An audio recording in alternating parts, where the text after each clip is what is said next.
പശ്ചിമേഷ്യയിൽ നടക്കുന്ന സംഘർഷം 10ാം ദിവസവും അതിരൂക്ഷമായി തന്നെ മുന്നേറുമ്പോൾ ഇറാന്റെ അടുത്ത സഖ്യകക്ഷിയായ ഹൂതികളാകട്ടെ ഈ യുദ്ധത്തിൽ ഒരക്ഷരം പോലും ഇതുവരെയും ഉരിയാടിയിട്ടില്ല. അവർ ഇറാനൊപ്പം നിൽക്കുകയോ അല്ലെങ്കിൽ യുദ്ധത്തിൽ തങ്ങളുടേതായ നിലപാടുകൾ അറിയിക്കുകയോ ഇതുവരെ ചെയ്തിട്ടില്ല. ഭയമാണോ ഹൂതികളെ ഇത്തരത്തിൽ യുദ്ധത്തിൽ നിന്നും പിന്നോട്ടേക്ക് വലിക്കുന്നത് എന്നതാണ് ഒരു ചോദ്യചിഹ്നമായി ഉയരുന്നത്.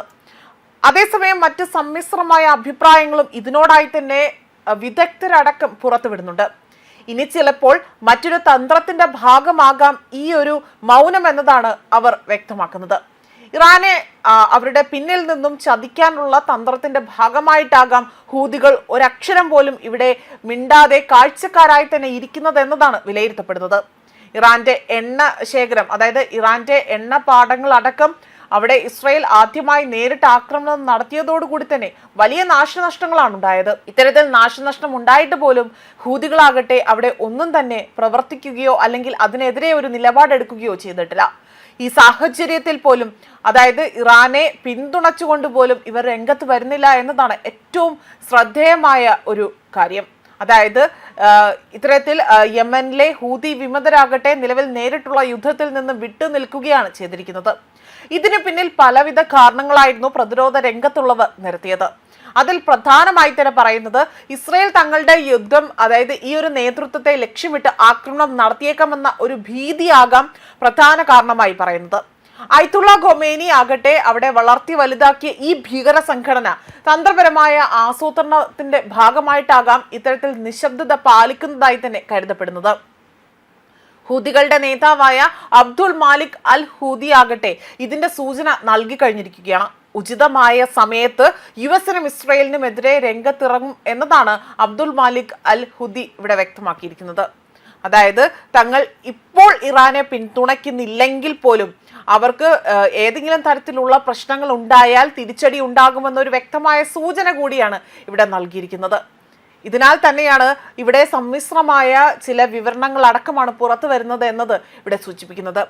അതേപോലെ തന്നെ ലെബനോനിലെ ഹിസ്ബുള്ള എന്ന മറ്റൊരു ഭീകര സംഘടന ഇസ്രായേലിനെതിരെ ആക്രമണം അഴിച്ചുവിടുകയാണ് ഉണ്ടായിരിക്കുന്നത്. എന്നാൽ ഇവർക്കെതിരെ ഇസ്രായേൽ ശക്തമായി തന്നെ തിരിച്ചടിച്ചതോടുകൂടി തന്നെ തൽക്കാലത്തേക്ക് ഹിസ്ബുള്ള പിൻവാങ്ങിയിരിക്കുകയാണ് എന്നതാണ് അറിയാൻ സാധിക്കുന്നത്. അമേരിക്കയും ഇസ്രായേലിനും എതിരായി തന്നെ ചരക്ക് കപ്പലുകൾ കാര്യമായി തന്നെ പോകുന്ന ഹോർമൂസ് കടലെടുക്ക് ഇറാൻ അടച്ചിരിക്കുകയാണ്. ഇത് വലിയ എണ്ണ പ്രതിസന്ധിയിലേക്ക് ലോകത്തെ അവിടെ കൊണ്ടുചെന്ന് എത്തിക്കുകയും ചെയ്തു. എണ്ണവില ബാരലിന് $100 കുതിക്കുകയാണിപ്പോൾ. എന്നിട്ടും ഹൂതികൾ മൗനം പാലിക്കുന്നത് വലിയൊരു ഗൂഢാലോചനയുടെ ഭാഗമായിട്ട് ഉണ്ടാകുന്നതാണ് എന്ന് തന്നെയാണ് വിദഗ്ധർ ചൂണ്ടിക്കാട്ടുന്നത്. അതേപോലെ തന്നെ അല്പദിവസം കഴിഞ്ഞായിരിക്കും ഹൂതികൾ രംഗപ്രവേശനം ചെയ്യുക എന്നതാണ് കരുതപ്പെടുന്നത്. ചെങ്കടലിന്റെ തെക്ക് ഭാഗത്ത് ചെങ്കടലിനും അതേപോലെ തന്നെ കടലിലേക്കുമുള്ള അതിനിടയിലുള്ള വൻതോതിലുള്ള ചരക്ക് കപ്പലുകൾ അതിന്റെ പോക്കുവരവ് നടത്തുന്ന വലിയ രീതിയിലുള്ള ഒരു രീതിയിലേക്ക് വൻ സ്വാധീനമായി തന്നെ ഹൂതികളായി തന്നെ കരുതപ്പെടുന്നുണ്ട്. ഇവർ അധികവും ചരക്ക് കപ്പലുകൾക്ക് നേരെയാണ് ആക്രമണം നടത്തുന്നത് പതിവായി തന്നെ കാണുന്നത്. ഇറാന് വേണ്ടി ഉചിതമായ സമയത്ത് ഹൂതികൾ രംഗപ്രവേശനം നടത്തുമെന്ന് തന്നെ ഇവിടെ പറയപ്പെടുകയും ചെയ്യുന്നു. അതേസമയം നേരിട്ടുള്ള ആക്രമണത്തിൽ നിന്ന് വിട്ടുനിൽക്കുന്നുണ്ടെങ്കിൽ പോലും തങ്ങൾ യുദ്ധത്തിന് സജ്ജരാണ് എന്നതായിരുന്നു ഇവിടെ വ്യക്തമാക്കിയത്. അതേപോലെ തന്നെ തങ്ങളുടെ കൈകൾ ട്രിഗറിൽ തന്നെയാണ് എന്നും ഏത് നിമിഷവും യുദ്ധത്തിലേക്ക് കടക്കുകയാണ് ചെയ്യുന്നതെന്ന മുന്നറിയിപ്പ് കൂടി നൽകുന്നുണ്ട്. ഹൂതികൾ ഇറാന്റെ നിർദ്ദേശത്തിനായി തന്നെ കാത്തിരിക്കുകയാണ് എന്നും തങ്ങളുടെ സൈനിക ശേഷി വരും ഘട്ടത്തിലേക്ക് കരുതി വെച്ചിരിക്കുകയാണ് എന്നും രാഷ്ട്രീയ നിരീക്ഷകർ വിലയിരുത്തുന്നു. യുദ്ധം തുടരുകയാണ് എങ്കിൽ യുഎസിന്റെയും ഇസ്രായേലിന്റെയും ശ്രദ്ധ തിരിക്കാൻ ഇവരെ ഇറാൻ ഉപയോഗിച്ചേക്കാം എന്നതാണ് വിലയിരുത്തപ്പെടുന്നത്. യുദ്ധം തുടരുകയാണ് എങ്കിൽ ഇസ്രായേൽ അമേരിക്ക യുദ്ധക്കപ്പലുകൾ മേഖലയിലെ ഇസ്രായേൽ പങ്കാളികളായ UAE അതേപോലെ തന്നെ വലിയ രീതിയിൽ ഇവ ലക്ഷ്യമായി തന്നെ ഹൂതികൾ രംഗത്തേക്ക് ഇറങ്ങുമെന്നും വ്യക്തമാക്കുന്നു. കൂടാതെ തന്നെ ചെങ്കടലിലെ കപ്പൽ ഗതാഗതം തടസ്സപ്പെടാനുള്ള ശേഷിയും അവർക്കുണ്ട്. നിലവിലെ യുദ്ധത്തിൽ ഇറാൻ ദുർബലപ്പെടാൻ അത് ഹൂതികളുടെ നിലനിൽപ്പിനെ തന്നെ കൂടുതലായി ബാധിച്ചേക്കാം.